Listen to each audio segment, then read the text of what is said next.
Yeah, hi. Welcome to my newsletter, Sridhar's newsletter number 18. So, I'm very much appreciate you being here so we can connect weekly on interesting topics. So, mostly we talk about the articles which I read or some of the readers which actually reply me back with interesting links are mostly uh, whatever I go through the textbooks or the books from my library or sometimes the amazing blogs which Substack writers also write. So you guys can find me on sridhargargipati.substack.com. Yes, that is my name. I'll leave it on the show notes. Or you can follow me on Twitter. My handle is @SwamiSri1. Normally I post all the posts, articles which I write, and at the same time I do record some of my posts which I reach very good comments or feedback from my readers, then I do a podcast version of it as well. So yeah, so with the let's dive into this week's topic. We are going to talk about multiple things for sure. Very quick glance. So with the current COVID-19 situation and now past post months, we are all 8 months we are into it. Did you notice that the job descriptions are getting changed and how it's impacting rentals, home buying around you? So why it is so hard? The next topic would be why it is so hard for an adult to learn on any new language, right? Kids can learn very easily, and especially the adults struggle a lot if they have to learn any new foreign language, especially the anything which they don't have any prior background in it. So neuroscience has an answer for it. I'll refer a link in the show notes.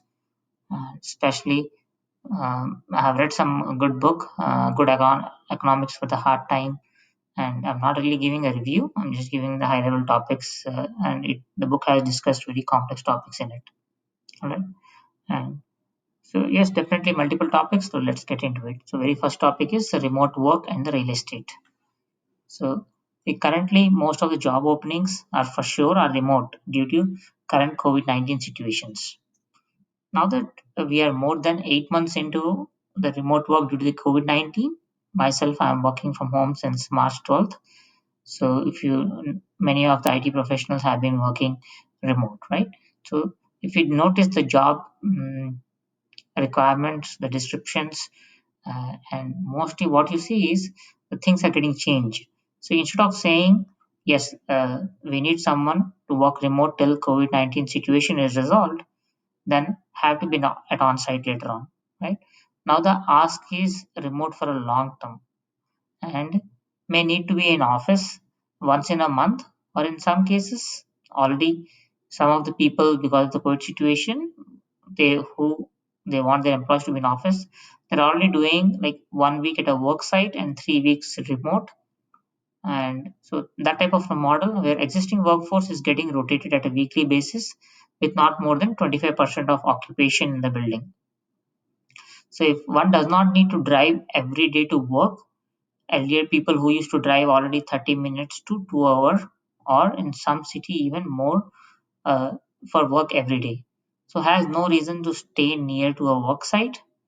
If one has to drive say 2 hours to get to work, if it is weekly only once, or in some cases 1 week, yes, you have to go through the torture of 2 hours travel.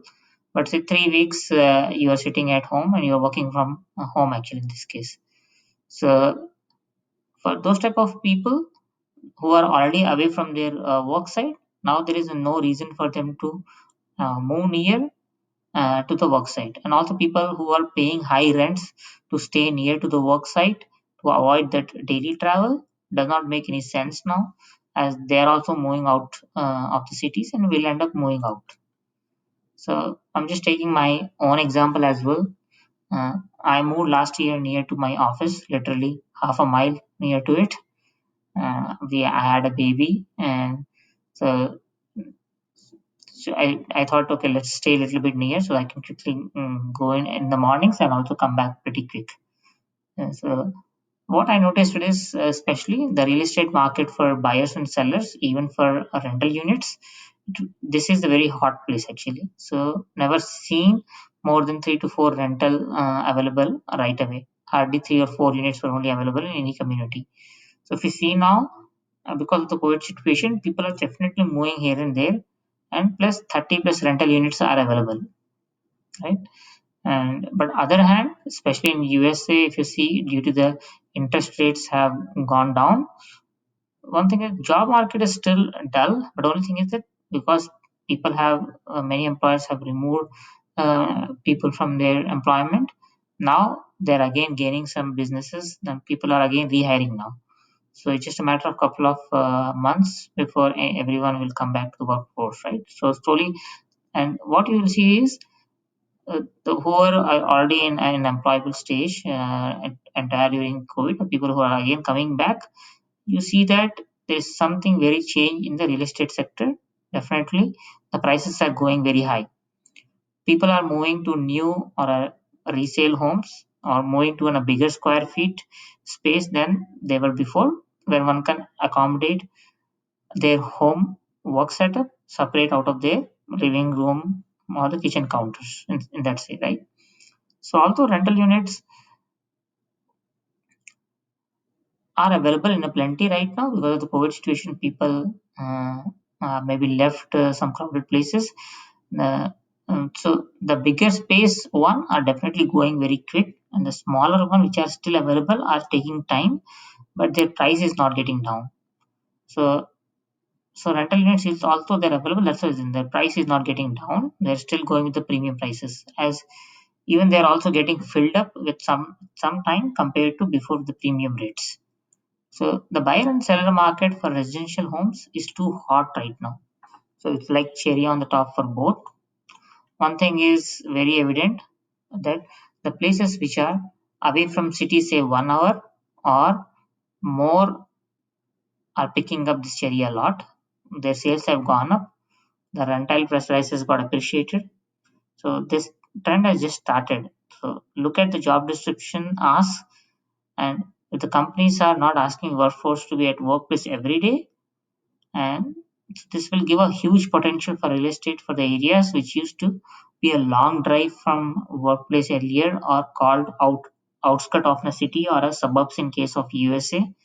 These are going to hit definitely a good highs in real estate sector that we are already having a premium in some states and now going to be even more. So definitely this is true in India. I have noticed recently, maybe because of the pay scales have gone, maybe expenses are also in line with the pay scales, and definitely the rental property in India are also going with higher prices. Definitely in US in the suburbs area, previously people who used to pay higher rent in order to stay in a city nearer to the office, now the suburb prices are also getting increased. So let us see how this will go. But say I would say if you are in the market for home buying already, taking this bet is worth it. So that's just my 2 cents. I'm not a real estate guru. So just my 2 cents thought that definitely we are seeing some change in all this remote work and at the same time impact on real estate. Okay, that's for the first topic. So second one is in a pretty interesting topic. Definitely I will drop the link. Uh, that is in a pretty big podcast. So you guys can listen to it. So second topic is how an adult can learn something very new. So learning a new language is not easy for an adult. So even a basic speaking skills of any foreign language will take a lot of time for an adult to learn when compared to the kids. So as per neuroscience, once we are into adulthood, our body response time to learn something, curiosity which kids have will be lost. So this is why it is very hard for an adult to learn something very new compared to kids. Adults will end up doing their same learned skills prior to 30 years of their age, more and more expert in them. But getting into all new skill where they do not have any background is very tough. But we still see all around us there are adults who perform top in anything new as well they try, right? So there are still options for an adult who allow our brain to train itself to learn something new. Urgency and focus. So this when these two things happens, the adult has to learn any new skill, right? So just take an example that something is a new technology you are going to work in a workplace. So you have an urgency, right, in order to learn that skill. At the same time, you need to show a lot of focus because that is something very new to you and you have to spend some strong focus on it, right? So when these two things will happen, adult gets into in the mind, they gets into this particular zone to learning a new skill. So but when this thing happens, when body kicks out that signal that I'm going to uh, urgently need to learn something and this is completely new, and that focus will be there for a couple of minutes, and when this thing happens most people step back. But the human body is designed to use that signal, the brain signal, to use it as a fuel to run away to the winning point, right? So the adults we mentioned previously, these are the ones who take their body signal, and instead of stepping back, they use it more to focus for some time and concentrate on their learning. So neuroscientists have studied this and have mentioned that every one of the adult can get themselves into kids' curiosity and learning focus just by doing two things. And definitely, I would say third as well. But in this podcast, the author has referred these definitely these two things. One is uninterrupted focus. Second is sleep. So uninterrupted focus, right? So an adult in the need to learn some new skill requires uninterrupted focus on skill they are trying to learn. It can be a short 15 minutes at first, but slowly take breaks. Take this short uninterrupted time, 30 minutes, and then 60 minutes, then 90 minutes, and so on, right? So, whatever the time you are putting in order to learn the new skill, make sure that you have uninterrupted focus. So, human body continuously gets signals when we are awake. So it's pretty important for an adult that when you are trying to learn something, you have your full attention to that. Then sleep. Second one is sleep. And sleep, we have talked it in many of our previous articles as well. So rather than I say something about it, you should read it from the best author. Uh, so it shows on your body, so you know it better than anyone else. So I do recommend Why We Sleep book. Give it a try if your library has it, or try a trial version of a free Audible. So it will give you an in-depth information on this topic and why this generation really needs sleep and its awareness. See, neuroscientists have been studying sleep a lot since last decade, where they are exploring why sleep is so important and what happens when we do not get enough sleep. One thing it's very clear from studies is when we sleep well, the body cleans out the toxic in brain that gets accumulated during the waking hours.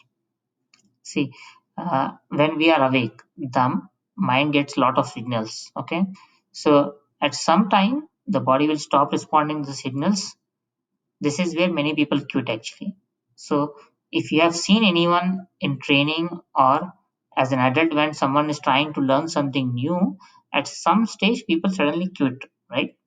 So, the studies have clearly shown that a person who sleeps well, they have an ability to show an uninterrupted focus. Also, recent studies have clearly shown that the person who is not sleeping well, the body continuously sending the signals. Say if someone is performing some task, and sometimes the body will say, "Boss, I'm done." That's when people will quit. Like someone is trying to box, right? So that's how like any performer you see any athlete, suddenly sometimes people will give up, right? They'll stop putting effort into what are the tasks they are doing. So that's when the body will say, "Boss, I'm done." So it's very important that you listen to your body. And you better so you will be the best person to judge how much how many number of hours are good sleep for you. right?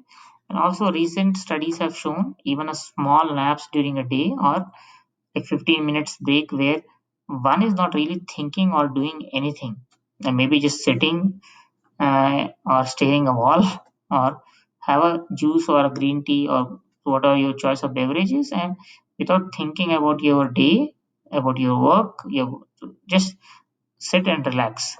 So then come back to your study again. So even that, in order to get that uninterrupted focus, definitely listening to the body is important. But you cannot sleep 8 or 10 hours of. So I'm not saying that if you have to study, right, then do a half an hour study and do 8 hours of sleep. So say if you spend 1 hour of reading, then maybe like 10 hours take a nap, then I can come back and do another 1 hour of studying, right? So even that nap is very good. At the same time, night time, make sure that you get your solid based upon your age. 7.5, 8, 8.5, 9.5, 10. Listen to your body, okay? So you are the best person to judge it. So an adult, this is where one can gain uninterrupted focus we talked about in step one. So an adult can learn at any age just by doing these two steps very well.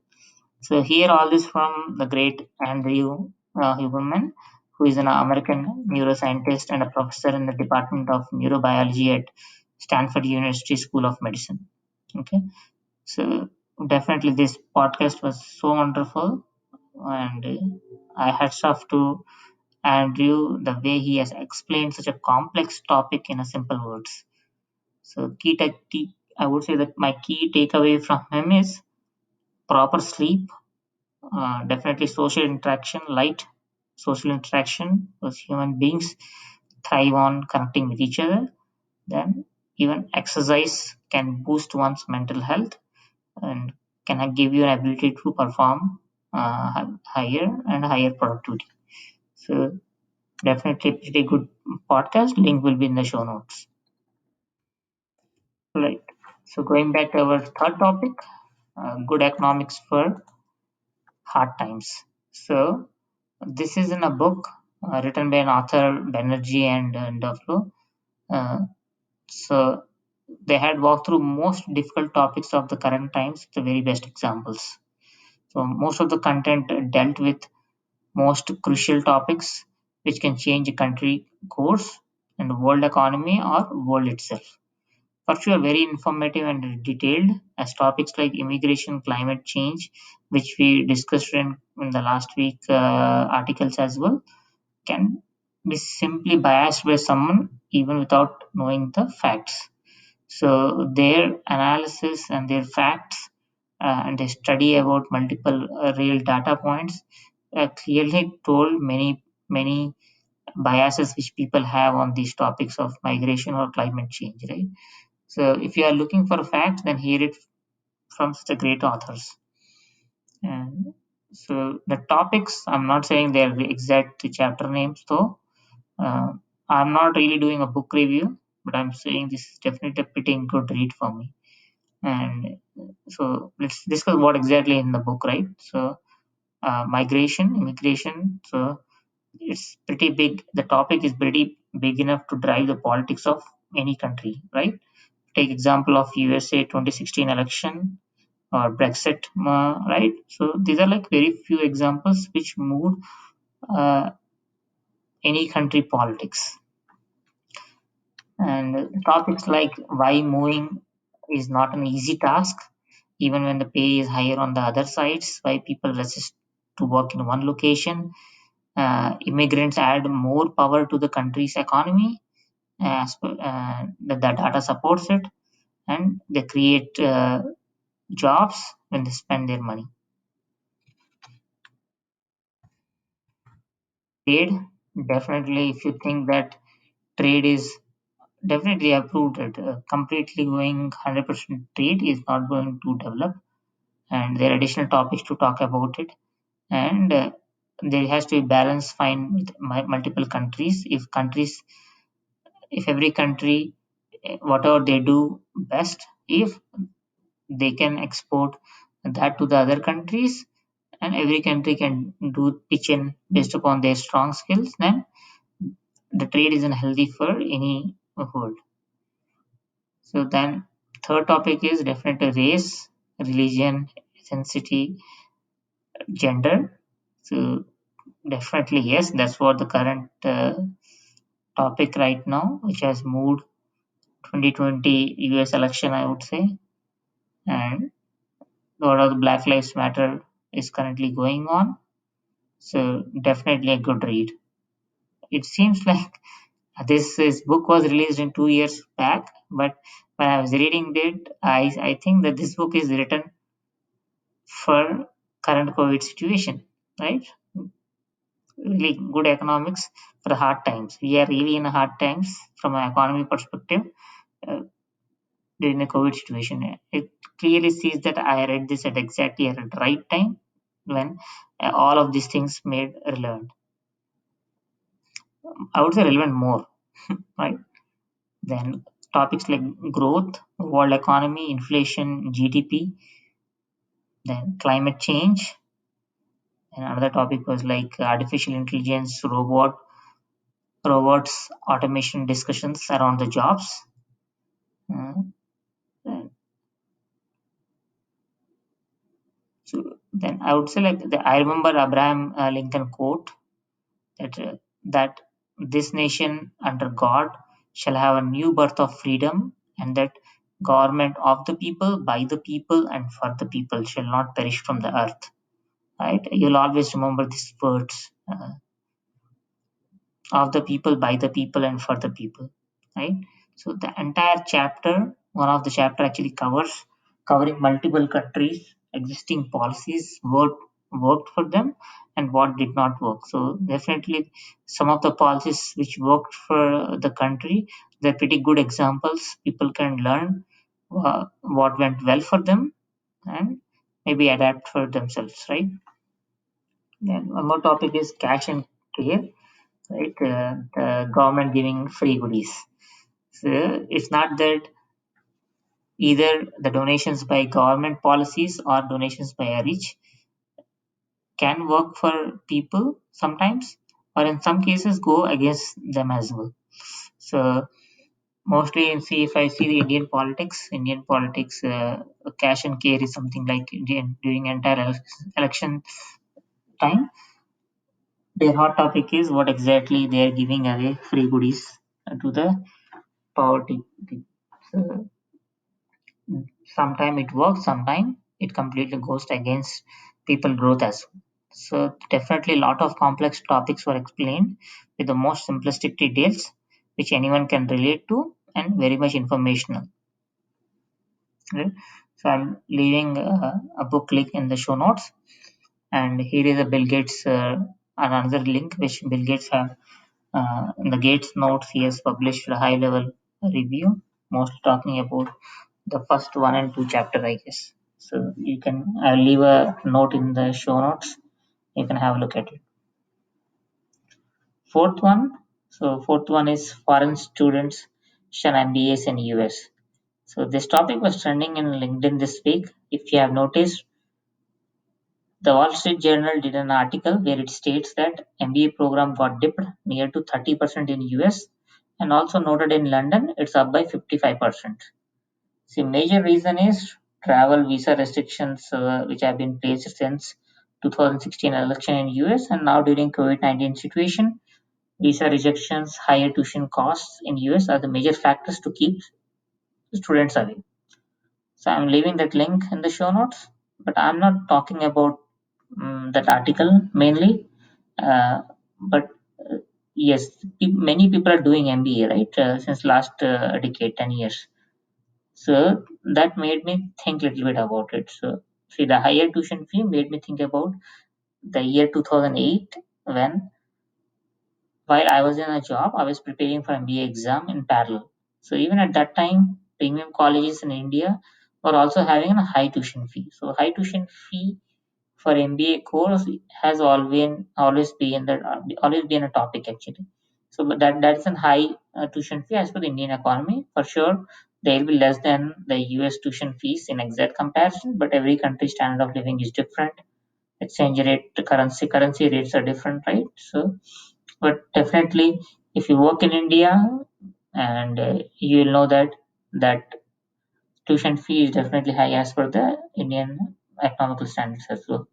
So, and anyhow, not about more about me. So I dropped the idea of doing MBA from some local college, because I didn't have the marks to apply for IIMs, which are like top premium colleges. So at that time, I had a career in front of me, which I felt it's better go in a career path than doing a 2 years degree from a non-premium college. Anyhow, it was my decision. At that point of time, it felt right, so I went ahead and dropping that idea of doing that MBA in another college. Then I continued my job. So anyhow, so that was that time's decision for me. So if you see that it might be in India or in US in last decade, if you notice, you will know many around you for sure have MBA degree on their name or even yourself. So countries have produced so many MBA students in last decade, but if you notice, it is a broken degree according to many. Let's talk about two things. Do an MBA person getting education to real world problems as noted in the Good Economics for Hard Times book, like migration, job markets, trade, policies, in good interest of the people, if, right? In the good interest and policies also in the good interest of the people, if and they are in the government sector, right? Or are they becoming a very good entrepreneurs? So you can say it for any job as well. I'm not just particular about this particular degree. Only thing this article made me think about it is that particular study, MBA degree is really doing that, and for sure it is not generating great leaders out. Yeah, I have 14 years of experience, and I have seen people with a different skill, different portfolio, and yes, that is this is coming from that thought process. For sure, it is not generating great leaders out as very few are coming out with essential leadership skills. To be a leader, creativity is a must. Great decision making skills. These are like certain few traits which are must for to be a leader. So take example, just India produces more than 3 lakh MBA students every year. So about 2 points, if you go through them very clearly, it raises an ask on current MBA degree. See, numbers don't lie. So many came out in last decade, but hardly anyone shines above expectations. So I'm not saying that boss they are not able to do their day-to-day work. But my only thing is that it become more of a rat race to get a higher package post completion of a degree. Or rather, a master degree credential is just used to get instead of utilizing their master degree credentials, be more creative as a master student, come up with the solutions to the real problems in the workforce. So definitely, I see that people are doing, especially this particular degree, and they are not making the best use of it, what it meant for actually.